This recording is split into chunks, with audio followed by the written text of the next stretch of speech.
Hola a todos. En primer lugar, quería dar las gracias a la organización del Congreso por esta oportunidad y disculparme por tener que defender mi comunicación por este medio, pero otros compromisos han impedido que pueda estar allí con todos vosotros. Yo voy a hablaros sobre la intervención del Ministerio Fiscal en las diligencias de investigación tecnológica. Estas medidas se regulan en el capítulo 4 de la Ley de Enjuiciamiento Criminal. A lo largo de mi exposición voy a hacer alusión a algunos aspectos de esta regulación, prestando una especial atención a aquellos que tienen que ver con la intervención del Ministerio Fiscal. En concreto, me referiré a los principios rectores, a la autorización judicial, clasificaré las medidas de investigación tecnológica de acuerdo con la competencia que tiene el Ministerio Fiscal en cada una de ellas. Y por último, para concluir, hablaré sobre la orden de protección de datos. Para empezar con el tema, creo que es importante destacar cuál es el papel del Ministerio Fiscal con carácter general en la investigación de los delitos. De acuerdo con el artículo 773.2 de la Ley de Enjuiciamiento Criminal, cuando el Ministerio Fiscal tiene conocimiento de la noticia criminis, puede llevar a cabo cualquier diligencia de investigación para determinar si realmente el hecho delictivo se cometió o no. Este artículo se completa con lo dispuesto en el artículo 5 del Estatuto Orgánico del Ministerio Fiscal, en el cual se establece qué diligencias puede llevar a cabo el Ministerio Fiscal, sus limitaciones y la duración de las mismas, de forma que el Ministerio Fiscal puede llevar a cabo cualquier diligencia de investigación para la que le habilite la Ley de Enjuiciamiento Criminal, siempre que no suponga medidas cautelares o medidas restrictivas de derechos fundamentales. No obstante, hay que hacer una serie de matizaciones, porque aunque es cierto que las medidas cautelares tienen carácter jurisdiccional, el Ministerio Fiscal sí las puede acordar en la fase de investigación cuando tienen por objetivo o finalidad proteger a las víctimas o a los testigos. De otro lado, aunque no puede llevar a cabo medidas restrictivas de derechos fundamentales, la Ley de Enjuiciamiento Criminal le obliga a practicar la detención en determinados supuestos.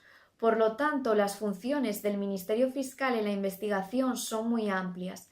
Estas funciones se ven fuertemente restringidas en el ámbito de la investigación tecnológica, debido a la vinculación de estas medidas con la privacidad y los derechos recogidos en el artículo 18 de la Constitución. El objetivo fundamental de los principios rectores es otorgar criterios al juez para que adopte una decisión sobre si autorizar o no una determinada medida de investigación tecnológica. Se refiere así la Ley de Enjuiciamiento Criminal a la necesidad de autorización judicial y a los principios de especialidad, idoneidad, excepcionalidad, necesidad y proporcionalidad. La vinculación de estas medidas con la privacidad y los derechos recogidos en el artículo 18 de la Constitución hacen necesario que en casi todos los casos el Ministerio Fiscal tenga que solicitar al juez autorización judicial para practicar una determinada medida tecnológica.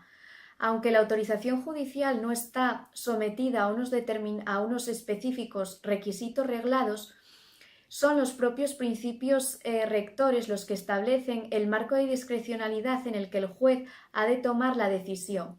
Por su parte, el principio de especialidad implica que el juez ha de autorizar una determinada medida tecnológica en relación con un determinado delito y existiendo base objetiva suficiente, es decir, indicios de que el delito se cometió. Por lo tanto, quedan excluidas todas aquellas medidas de carácter preventivo y genéricas. El principio de idoneidad implica que la medida que el resultado de la medida sea útil para la investigación. Por lo tanto, el juez debe de hacer una adecuación entre la medida y el resultado que se persigue. Los principios de necesidad y excepcionalidad guardan relación con si es posible o no adoptar otra medida, de forma que el principio de necesidad debe de determinarse en relación con la trascendencia que el resultado de la medida va a tener para la investigación, y el principio de excepcionalidad implica si es posible o no conseguir ese resultado adoptando una medida menos gravosa. El último principio al que se refiere la ley es el principio de proporcionalidad. Este principio quizás es el más desarrollado por parte de la doctrina y la jurisprudencia. En síntesis, puede resumirse en el sentido de que el juez debe de valorar si la restricción temporal en los derechos del investigado es superior o no a la trascendencia que va a tener para la sociedad y para el interés general la sentencia o absolución del investigado. A la hora de hacer esta valoración, el juez debe tener unos criterios en cuenta, entre los que se encuentra la gravedad del delito, la trascendencia que éste va a tener para la sociedad, el ámbito tecnológico en el que se cometió el delito, la intensidad de los indicios, etc. Para solicitar la autorización judicial solo están legitimados el Ministerio Fiscal y la Policía Judicial. Esto se debe a que las medidas de investigación tecnológica deben de acordarse en una pieza separada y secreta, y tanto el Ministerio Fiscal como la Policía Judicial están sometidos al deber de sigilo y reserva. Por lo tanto, esto justifica que tanto la acusación particular como la acusación popular no puedan solicitar estas medidas. Sin embargo, hay otros sujetos procesales que sí pueden instar estas medidas. Me refiero al abogado del Estado. Y en este caso no sería necesario una solicitud previa del Ministerio Fiscal o de la Policía Judicial. El juez podría acordarlas y solo tendría que notificar al Ministerio Fiscal, ya que es el único legitimado para saber lo que se resuelve bajo el secreto de sumario. De otro lado, en el supuesto de que de que la Policía Judicial instara unas determinadas medidas tecnológicas y el Ministerio Fiscal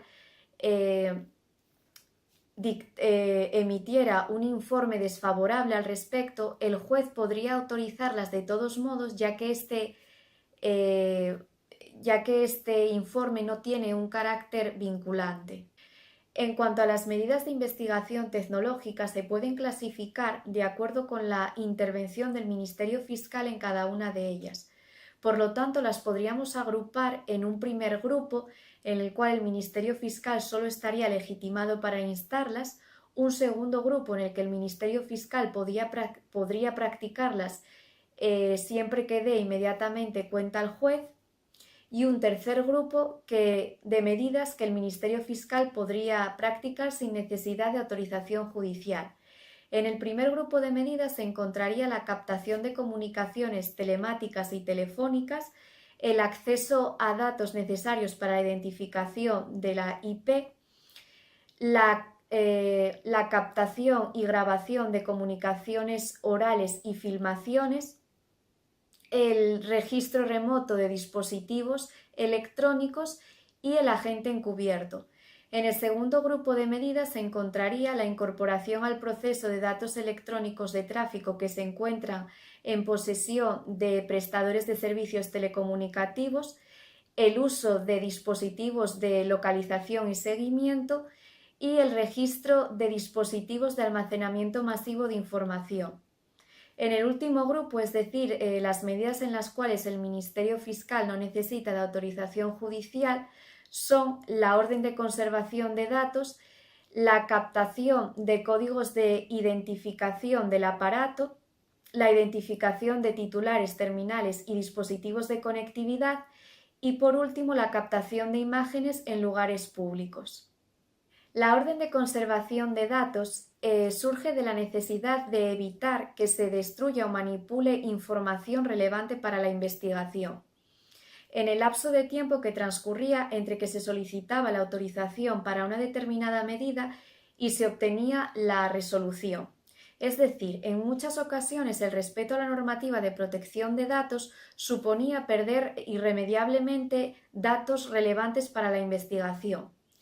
Por ello, la orden de conservación de datos autoriza tanto al Ministerio Fiscal como a la Policía Judicial para requerir a cualquier persona física o jurídica que proteja y conserve información contenida en dispositivos de almacenamiento hasta que se obtenga la autorización correspondiente para su cesión.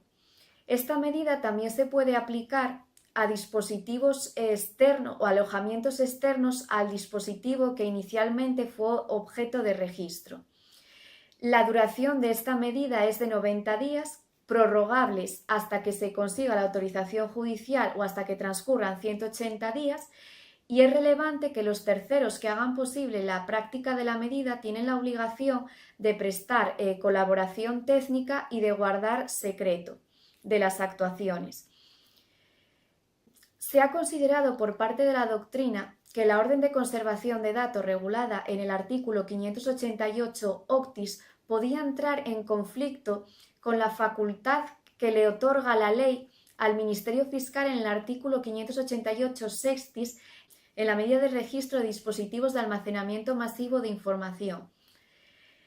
En esta medida, la ley permite que el Ministerio Fiscal proceda al examen de la información sin autorización judicial en casos de urgencia, pero dando inmediatamente cuenta al juez para que en el plazo de 24 horas decida si ratifica o revoca la medida. Este posible conflicto se ve salvado por la interpretación de que la posición sistemática del artículo 588 octis, es decir, de la orden de preservación de datos, impide pensar que siempre y en todo caso, como una ley especial, se tiene que aplicar el artículo 588 sextis. Es decir, tanto el Ministerio Fiscal como la Policía Judicial tienen que hacer una valoración sobre si realmente existe una situación de urgencia, es decir, si realmente existe un riesgo elevado de que se destruya o manipule la información. De modo que si no existe este riesgo, deberían de optar por una medida menos gravosa y más garantista de los derechos, es decir, por la orden de conservación de datos. Por lo tanto, no nos encontramos ante dos preceptos contradictorios, sino complementarios que ofrecen distintas soluciones a un mismo problema, y el Ministerio Fiscal y la Policía Judicial deben de resolver cuál aplicar de acuerdo con el principio de necesidad. Para concluir, pasaré a exponer mis valoraciones personales. En primer lugar, es evidente que las funciones del Ministerio Fiscal se ven fuertemente restringidas en el ámbito de la investigación tecnológica debido a la vinculación de estas medidas con la privacidad y los derechos recogidos en el artículo 18 de la Constitución. Por otro lado, estas medidas han de solicitarse en la fase de instrucción debido a que para casi todas ellas es necesaria autorización judicial. Por lo tanto, el Ministerio Fiscal no puede usar la facultad que le reconoce el artículo 773.2 de la Ley de Enjuiciamiento Criminal. Además, de acuerdo con el principio de especialidad, estas medidas deben de autorizarse para un delito determinado y existiendo una base objetiva, es decir, quedan fuera las medidas de carácter preventivo y genérico. Por otro lado, entiendo que los principios rectores no solo deben de servir para otorgar criterios al juez para adoptar una decisión, sino que deben de regir la actuación del Ministerio Fiscal y de la Policía Judicial. Es cierto que tanto la acusación particular como la acusación popular se ven marginadas en estas medidas de investigación, pero esto se justifica porque las mismas han de decretarse en una pieza separada y secreta. En último lugar, aunque es cierto que el posible conflicto entre el artículo 588 octis y el artículo 588 sextis se ve salvada por la interpretación que, a no ser de que en casos de urgencia prevalece la orden de conservación de datos, no estaría de más considerar como propuesta lege ferenda que esta salvedad apareciese expresamente en la Ley de Enjuiciamiento Criminal, ya que nos encontramos en un ámbito muy delicado que es el de los derechos fundamentales. Bueno, esto es todo. Muchas gracias a todos.